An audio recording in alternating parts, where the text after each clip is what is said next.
The concept of the zombie is something that I think we can all agree has invaded our collective cultural zeitgeist to a borderline absurd degree. With so many video games, movies, TV shows, and hell, even songs referencing these monsters, we reach the point of oversaturation long before the superhero and Star Wars fatigue of the same nature that we're seeing today.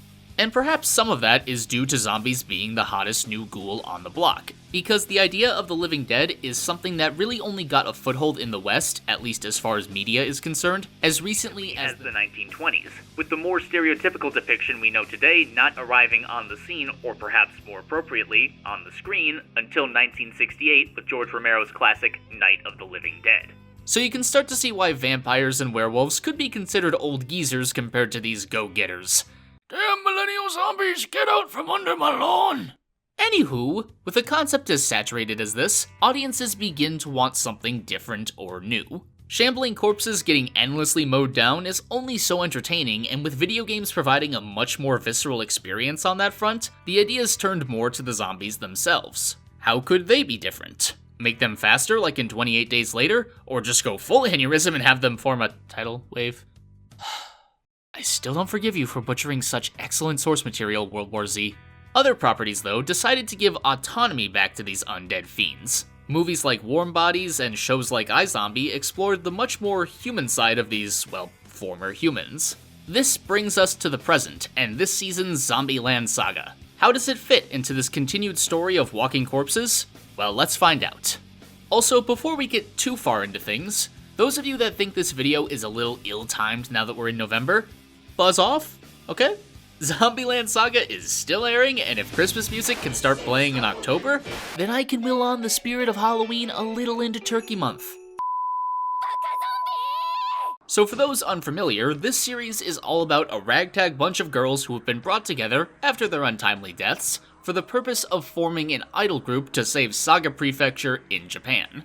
Now, that's a whole lot to take in, and with how deceptive the marketing for this series was, I don't think anybody really expected it to go in this direction.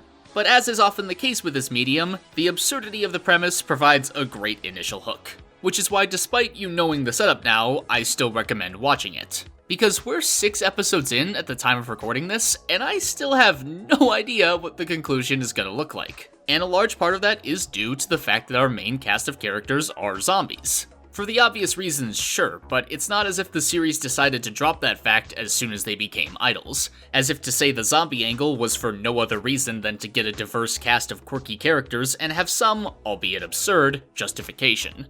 But Zombieland Saga decides to go much further than this, using their condition to comment not only on the idol industry, but also Japan's more general culture of overworking.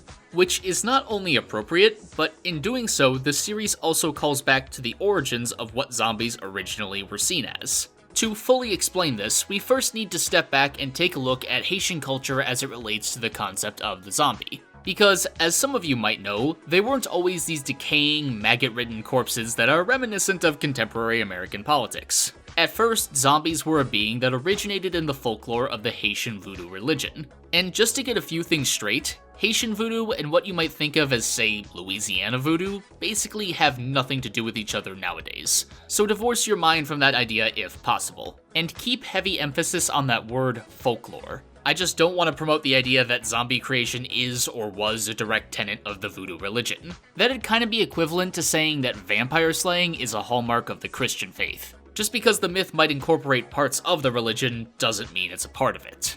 Keeping all of that in mind, zombies were really nothing more than just mindless henchmen.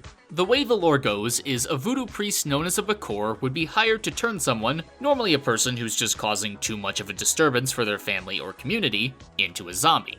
They would be given a drug that simulated the effects of death, and then after buried, would be exhumed by the priest. Still technically alive, but their memories would be wiped and they'd be completely subservient to their master.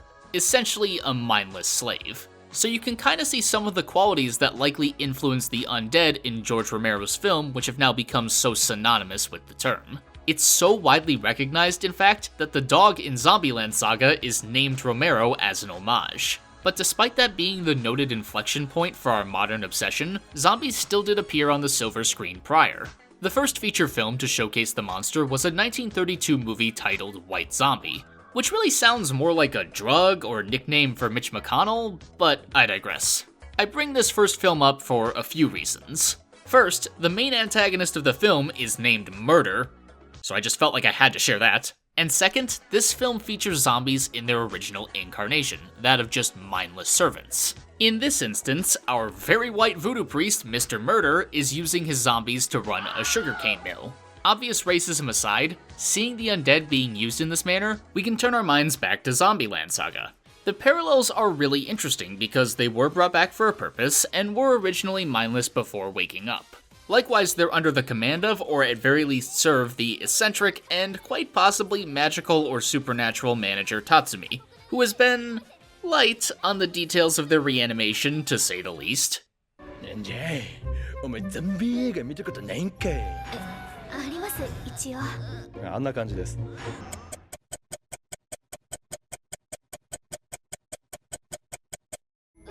それだけ？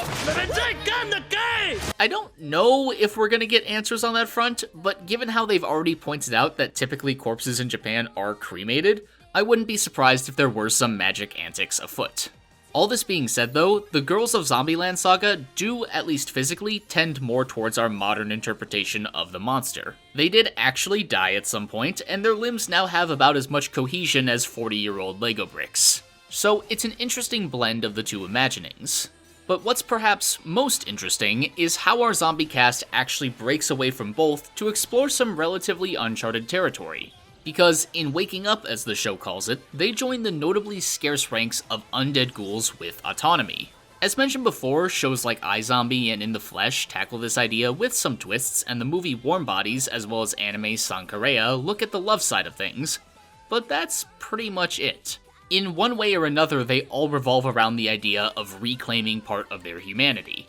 Except for maybe that anime, I didn't watch too much of it, but it seems to skew more towards the fetish side of things, which, I mean, props for breaking new burial ground. But with Zombieland Saga, we don't really see that, at least not in the same way. To clarify, I meant that in regard to the human aspect, not the loot stuff, okay?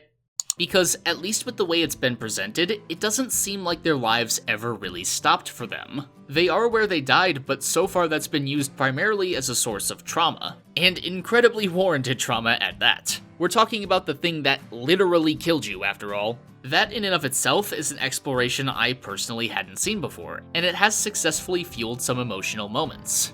The other aspect this series has begun to explore is the direct generational differences between our characters. This is played off as a joke sometimes, like when Saki references her Tamagotchi.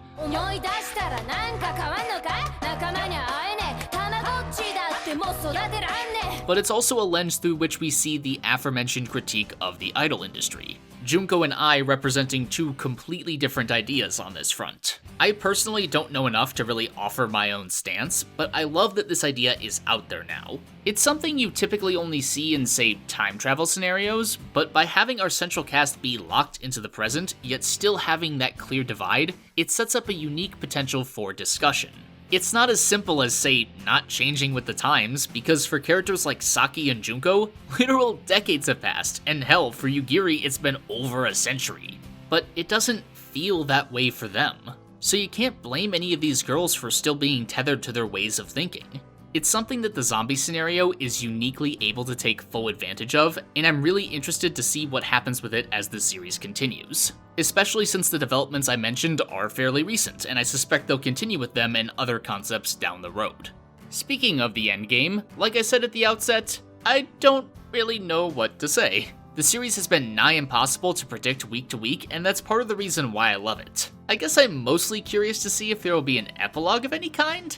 Is part of Tatsumi's plan to have them be idols for eternity because they can't die or seemingly even age? If that's not the case, are the girls gonna try and go on and have a normal life after? I don't really see them going back to being, alive, or at least nothing in the show has led me to believe that's what'll happen. But who really knows? The zombie genre is something that can undoubtedly feel as stale and withered as the namesake if handled poorly, and in modern times, poorly can be defined as just towing the line and doing more of the same. Thus far, I've been incredibly happy to see Zombieland Saga push this genre into new territory, while at the same time being incredibly lively and anything but boring. But those are just my thoughts, and as always, I look forward to hearing what you have to say.